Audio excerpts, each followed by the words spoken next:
Guarantee guarantee guarantee ಇದು guarantee news. ಸುದ್ದಿ ಖಚಿತ, ನ್ಯಾಯ ನಿಶ್ಚಿತ. ನಮಸ್ತೆ ವೀಕ್ಷಕರೇ, ನಾನು ಅಖಿಲೇಶ್ ದಬ್ಬೆಕಟ್ಟೆ. ಕಾರ್ ಹೇಗೆ ಚಲಾಯಿಸಬೇಕು, ಬೈಕ್ ಹೇಗೆ ಓಡಿಸಬೇಕು ಅಂತ ಎಲ್ರಿಗೂ ಗೊತ್ತೇ ಇದೆ. ಆದರೆ ತುಂಬಾ ಜನಕ್ಕೆ ಗಾಡಿ ಓಡಿಸುವಾಗ ಏನು ಮಾಡಬಾರ್ದು ಅನ್ನೋದು ತಿಳಿದೇ ಇಲ್ಲ.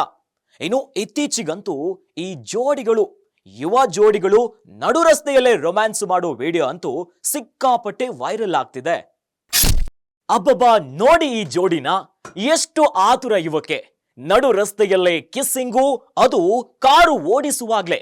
ಹೇಳೋರು ಕೇಳೋರು ಯಾರು ಇಲ್ವಾ ಇವಕ್ಕೆ.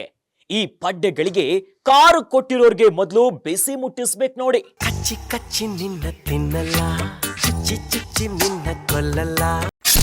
ಇವರ ಸಂಭ್ರಮ ನೋಡಿ. ಹುಡುಗನ ಹಿಂದೆ ಕೂತ್ಕೊಳ್ಳೋದು ಬಿಟ್ಟು ಪೆಟ್ರೋಲ್ ಟ್ಯಾಂಕ್ ಮೇಲೆ ಕುಳಿತಿದ್ದಾಳೆ ಈ ಪುಣ್ಯಾತ್ಮಗಿತ್ತಿ. Traffic ರೋಡಲ್ಲೂ kissing ಭರಾಟೆ ಜೋರಾಗಿದೆ.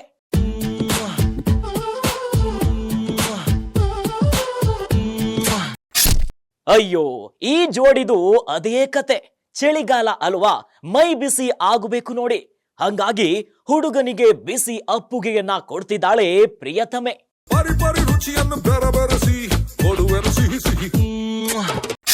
ಇವರ ದುರಂಕಾರ ನೋಡಿ.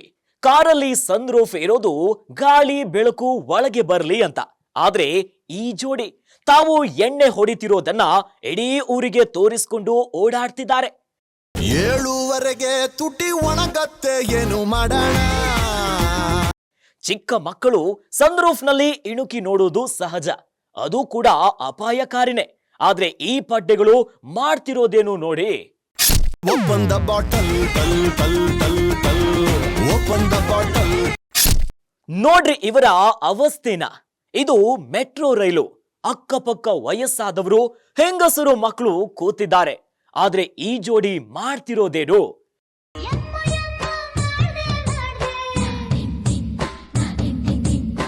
ಎಲ್ಲೆಂದರಲ್ಲೇ ಕಿಸ್ಸಿಂಗು. ಆ ಪುಣ್ಯಾತ್ಮಗಿತ್ತಿಯಂತೂ ಎಲ್ಲೆಲ್ಲೋ ಕೈ ಬಿಡ್ತಿದ್ದಾಳೆ.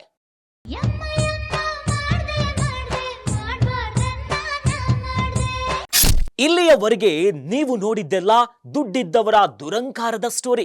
ಈ ಯುವಕನ ಕತೆ ನೋಡಿ. ಈತನಿಗೆ ರೈಲಿನಲ್ಲಿ ಪ್ರಯಾಣ ಮಾಡೋಕೆ ದುಡ್ಡಿರ್ಲಿಲ್ವಂತೆ. ಹೀಗಾಗಿನೇ ರೈಲಿನ ಚಕ್ರದ ಬಳಿ ಬಚ್ಚಿಟ್ಕೊಂಡು ಪ್ರಯಾಣ ಮಾಡಿದ್ದಾನೆ. ಇದು ನಿಜಕ್ಕೂ ಡೇಂಜರಸ್. ಇಂಥ ದುಸ್ಸಾಹಸಕ್ಕೆ ಯಾರೂ ಕೂಡ ಕೈ ಹಾಕಬೇಡಿ. ಈ ಕೆಲಸಗಾರರನ್ನ ನೋಡಿ. ರೈಲ್ವೆ ಇಲಾಖೆಯಲ್ಲಿ ಸರ್ಕಾರಿ ಕೆಲಸ ಅಂದ ಮಾತ್ರಕ್ಕೆ ಎಲ್ಲರೂ ಮಜವಾಗಿ ಇರೋದಿಲ್ಲ. ಕೆಲವರು ಮಾಡೋ ಕೆಲಸ ನಿಜಕ್ಕೂ ಅಪಾಯಕಾರಿಯಾಗಿರುತ್ತೆ. ಆದ್ರೆ ರೈಲಿನ ಒಳಗೆ ಮಾಡಬಾರದ ಕೆಲಸ ಮಾಡೋರಿಗೆ ಇವೆಲ್ಲ ಗೊತ್ತಾಗಲ್ಲ ಬಿಡಿ. ನೋಡಿದ್ರಲ್ಲ ವೀಕ್ಷಕರೇ, ಯುವ ಜೋಡಿಗಳ ಮಂಗನಾಟವನ್ನ. ಇನ್ನು ಅಡ್ಡಾದಿಡ್ಡಿಯಾಗಿ ಗಾಡಿಯನ್ನ ಓಡಿಸಿ ಒಂದಲ್ಲ ಎರಡಲ್ಲ ಅವಾಂತರಗಳನ್ನೇ ಸೃಷ್ಟಿ ಮಾಡಿಬಿಡ್ತಾರೆ. ಒಟ್ಟಲ್ಲಿ ಪೋಷಕರೇ, ಮಕ್ಕಳಿಗೆ ಗಾಡಿ ಕೊಡಿಸೋ ಮುನ್ನ ಎಚ್ಚರದಿಂದ ಇರಿ ಅನ್ನೋದಷ್ಟೇ ಗ್ಯಾರಂಟಿ ನ್ಯೂಸ್ನ ಆಶಯ. ಇನ್ನಷ್ಟು ಸುದ್ದಿಗಳಿಗಾಗಿ ನೋಡ್ತಾ ಇರಿ ಗ್ಯಾರಂಟಿ ನ್ಯೂಸ್. ಗ್ಯಾರಂಟಿ ನ್ಯೂಸ್, ಸುದ್ದಿ ಖಚಿತ, ನ್ಯಾಯ ನಿಶ್ಚಿತ.